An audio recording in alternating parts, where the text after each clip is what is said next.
నమస్కారం, ఘంటారావానికి స్వాగతం. ముందుగా ప్రధాన అంశాలు. పులివెందులలో పసికందు అపహరణ కేసును ఛేదించిన పోలీసులు. తాడిపత్రిలో నిందితురాలని అదుపులోకి తీసుకున్నట్లు వెల్లడి.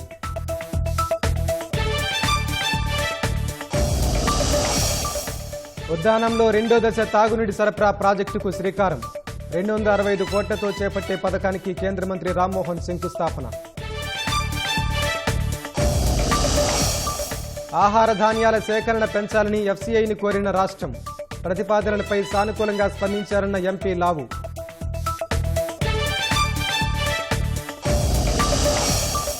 రా చీఫ్గా ఐపీఎస్ అధికారి పరాగ్ జైన్ నియామకం. జూలై 1న బాధ్యతల స్వీకరణ.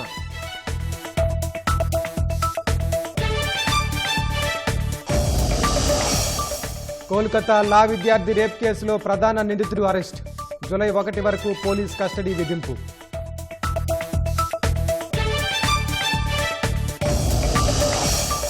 రెండో రోజు కన్నుల పండుగ పూరి జగన్నాథుడి రథయాత్ర. గుండీచాదేవి ఆలయానికి చేరుకున్న దేవతామూర్తులు.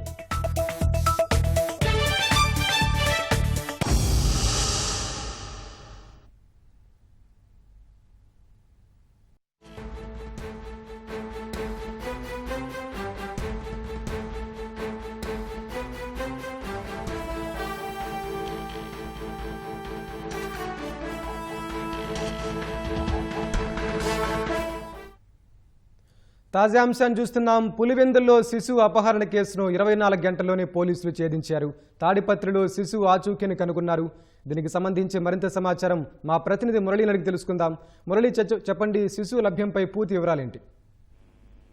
వెంకటేష్, కడప జిల్లా పులివెందుల పట్టణంలో నిన్న మధ్యాహ్నం మగ శిశువు అపహరణకు గురైనటువంటి కేసును 24 గంటల్లోనే పోలీసులు ఛేదించారు. 10 రోజుల మగ శిశువును పులివెందుల ప్రాంతానికి చెందినటువంటి కుమారి అనేటువంటి మహిళ మాయమాటలు చెప్పి తల్లి దగ్గర నుంచి ఆ శిశువును అపహరించారు. ఇద్దరు కూడా స్నేహితులే అయినప్పటికీ కుమారి రాజకులాయమ్మ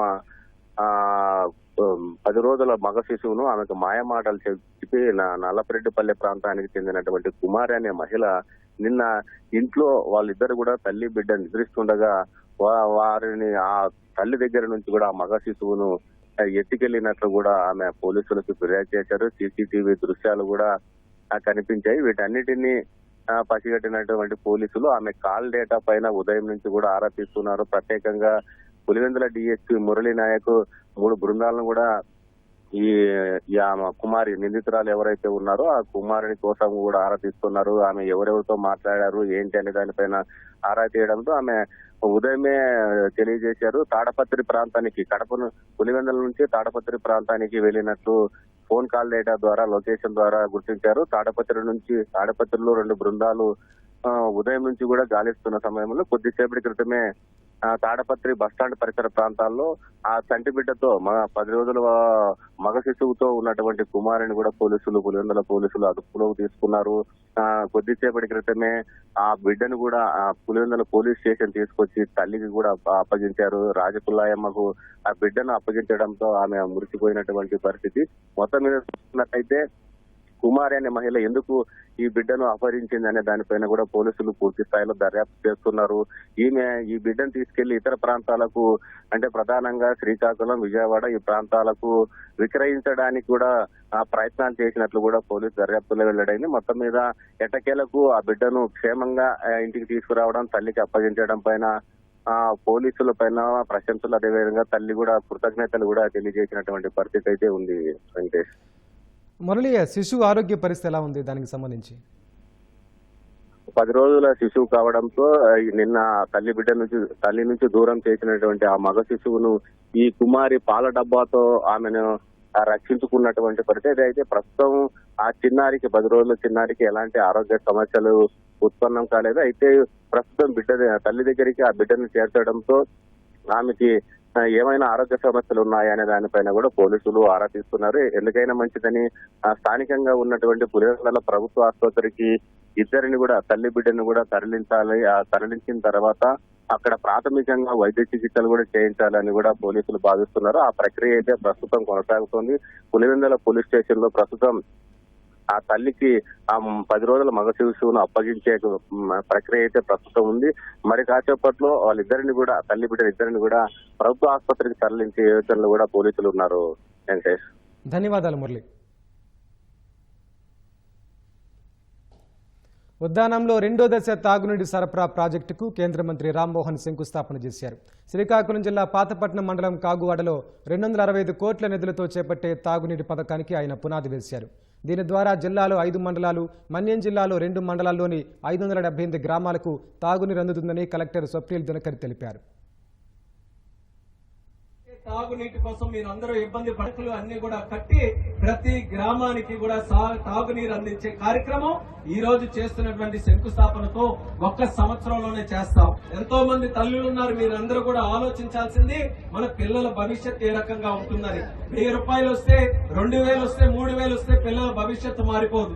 ప్రజలకి ఎక్కడ కూడా సాకులు చెప్పొద్దు, చేయలేమన్న మాట రాకూడదు. ఒకటికొకటి చేయించుకొని వెళ్దామని పెన్షన్లు ముందుగా చేశాం. అలాగే తల్లికి వందనం కార్యక్రమం మొన్ననే చేశాం. మీరందరూ కూడా ప్రభుత్వం మీద, నాయకత్వం మీద భరోసా పెట్టుకోవాలని ప్రజలకు అందరికీ కూడా ఈ సభాముఖంగా తెలియజేసుకుంటున్నాను.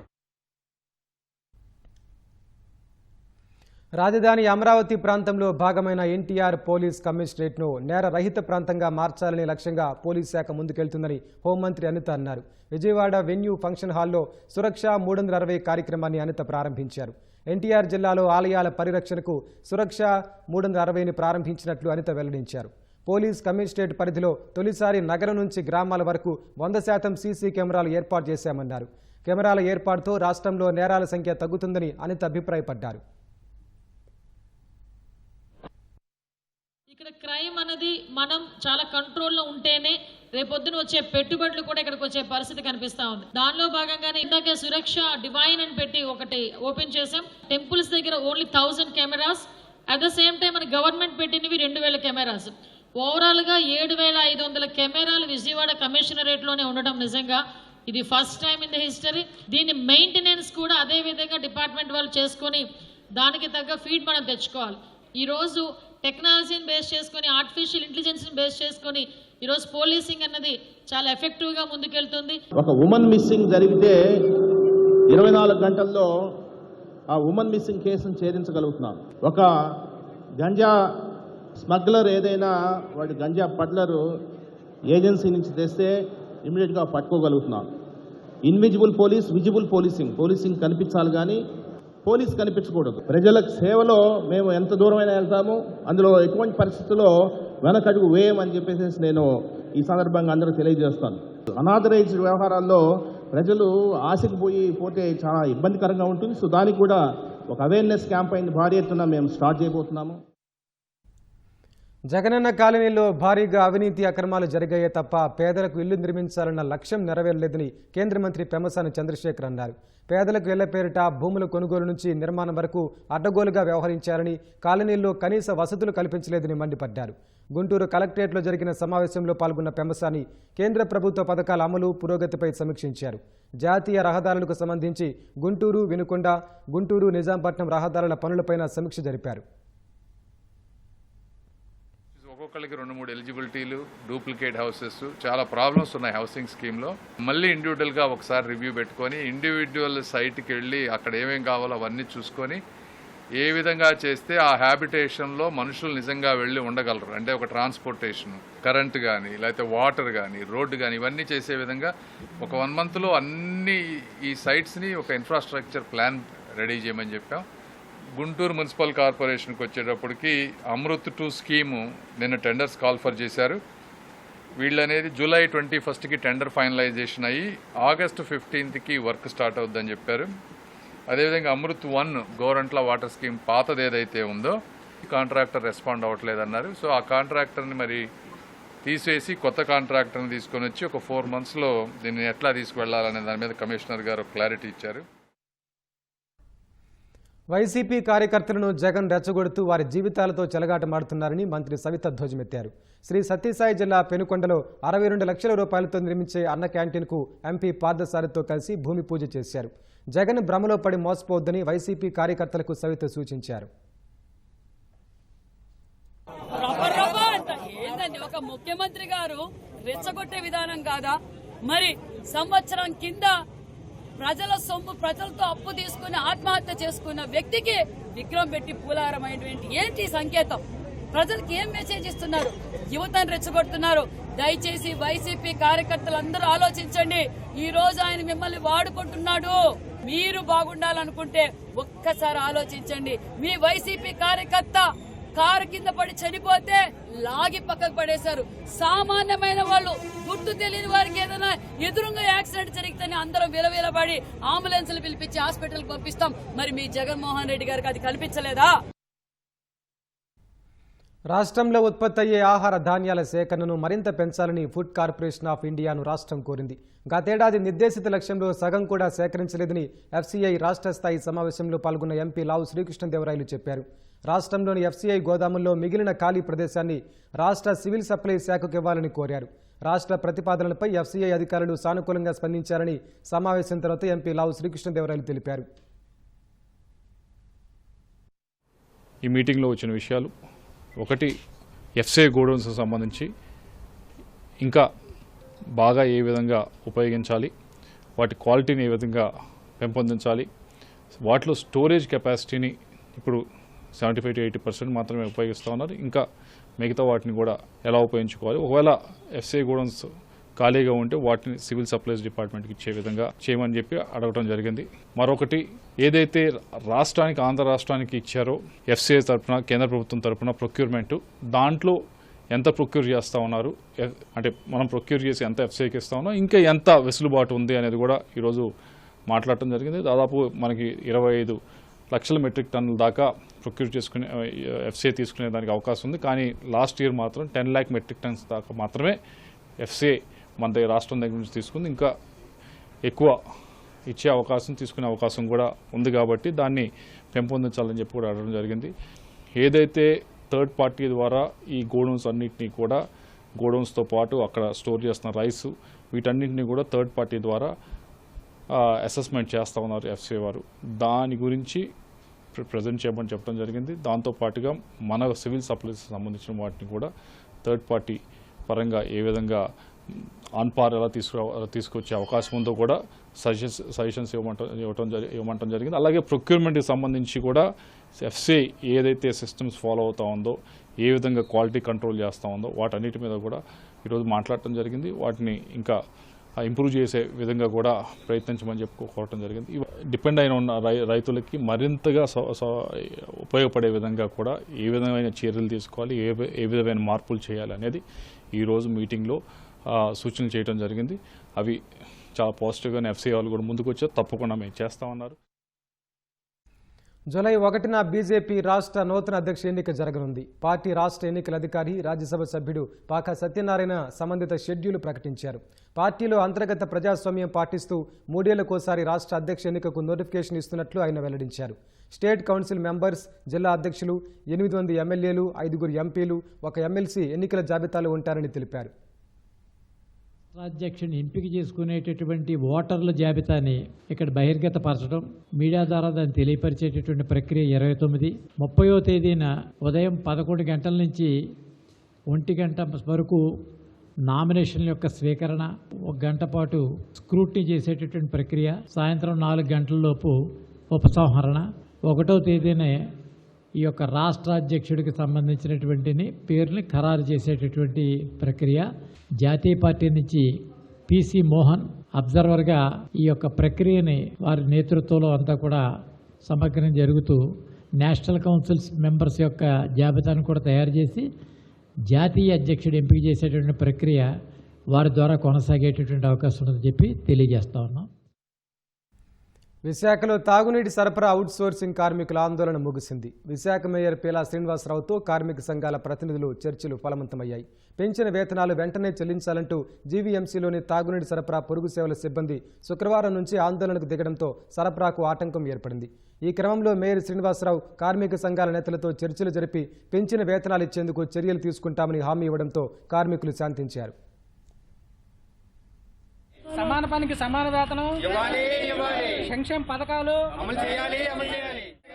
సమాన పనికి సమాన వేతనం సంక్షేమ. హైదరాబాద్ జూబ్లీ హిల్స్లోని మహాన్యూస్ ఛానల్పై కొందరు ఆగంతకులు దాడి చేశారు. మధ్యాహ్నం సమయంలో 20 మంది వరకు ఒక్కసారిగా కార్యాలయం వైపు దూసుకెళ్లి కర్రలు రాడ్లతో విరుచుకుపడ్డారు. కార్యాలయం వెలుపల ఉన్న ఉద్యోగుల వాహనాలు, ఫర్నిచర్, అద్దాలను ధ్వంసం చేశారు. పూల కుండీలను పగలగొట్టారు. అభిమాన నాయకులను కించపరిచేలా వార్తలు ప్రసారం చేస్తున్నారని నినాదాలు చేశారు. కొందరు కార్యాలయం లోపలికి చొచ్చుకెళ్లేందుకు యత్నించారు. ఈ ఘటనలో 2 మహాన్యూస్ సిబ్బంది గాయపడ్డారు. సమాచారం అందుకున్న పోలీసులు మహాన్యూస్ కార్యాలయం వద్దకు చేరుకుని పరిస్థితిని చక్కదిద్దారు. మహాన్యూస్ యాజమాన్యం ఇచ్చిన ఫిర్యాదు మేరకు కేసు నమోదు చేసినట్లు డీసీపీ విజయ్ కుమార్ తెలిపారు. దాడికి నిరసనగా మహాన్యూస్ ఉద్యోగులు, సిబ్బంది కార్యాలయం ఎదుట నిరసన తెలిపారు. ఓ రాజకీయ పార్టీకి చెందిన వారే కార్యాలయంపై దాడికి పాల్పడ్డారని మహాన్యూస్ చైర్మన్ మారెళ్ల వంశీకృష్ణ ఆరోపించారు. వాళ్ళు నేను ఖచ్చితంగా వాళ్ళ నిరసనని, వాళ్ళ ప్రొటెస్ట్ ఏదైనా ఉంటే నేను స్వాగతిస్తాను. ఇది మా దగ్గర ఉన్నటువంటి స్వేచ్ఛ. డిబేట్లో నేను కూర్చోబెడతా, వాళ్ళ వర్షన్ వినిపిస్తా. అది మీడియా వచ్చి ప్రొటెస్ట్ చేసుకోవచ్చు, కావాలంటే వాళ్ళ నిరసన తెలియజేసుకోవచ్చు. 100 మార్గాలు ఉన్నాయి. అంటే ఇంతింతలా రాళ్ళు, ఇంతింతలా రాడ్లు ఈ విధంగా వచ్చి పడిపోయి ఆఫీసు మీద కొట్టి చంపేసేటువంటి ప్రయత్నం చేస్తే ఏంటిది? ఈ రకమైనటువంటి దాడులు చేయటం తీవ్రంగా ఖండిస్తున్నాము. ఖచ్చితంగా దీని మీద పోరాటాన్ని కొనసాగిస్తాము. ఆఫీసు లోపల డోర్లు పగలగొట్టి పైకి వెళ్ళి ఫైల్ ధ్వంసం చేయటం ఏంటండి? ఆఫీసులో ఎంప్లాయీస్ కొట్టడం ఏంటండి?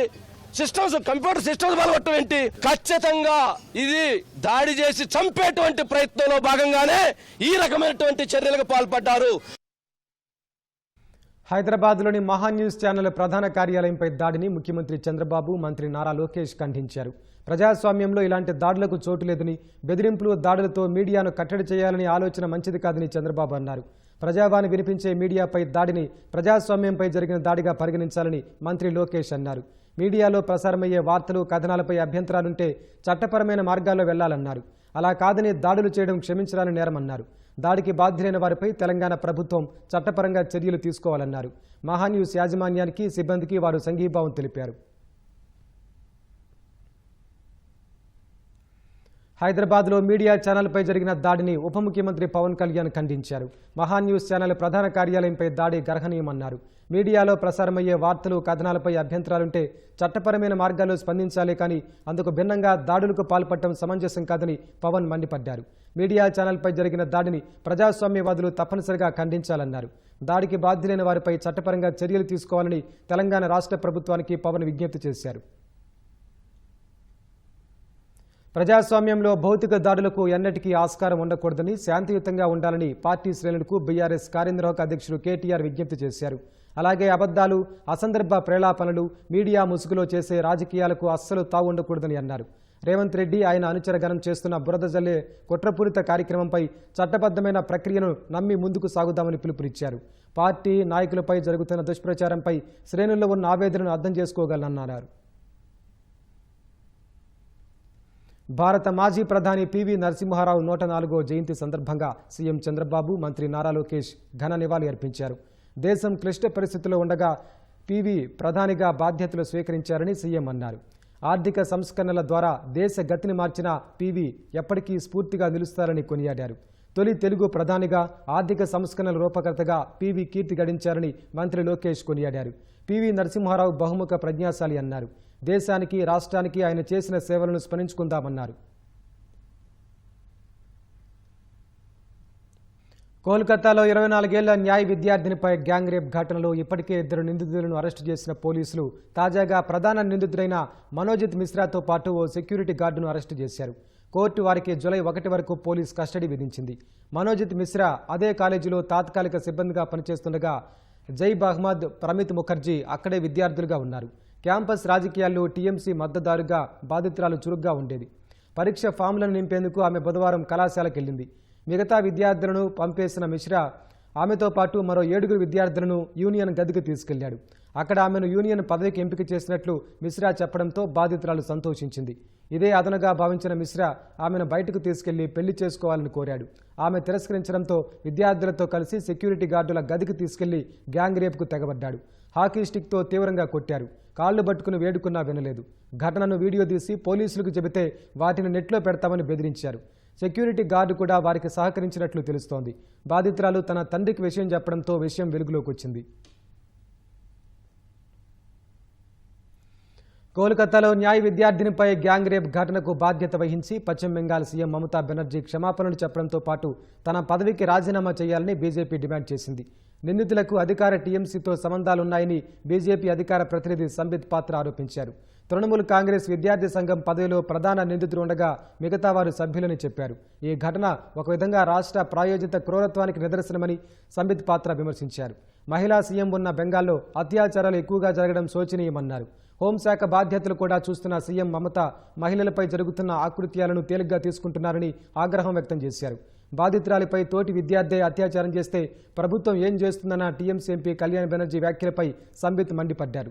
ఎలాంటి వ్యాఖ్యలు వారు ఎలాంటి మనస్తత్వాన్ని కలిగి ఉన్నారో చెబుతున్నాయని దుయ్యబట్టారు.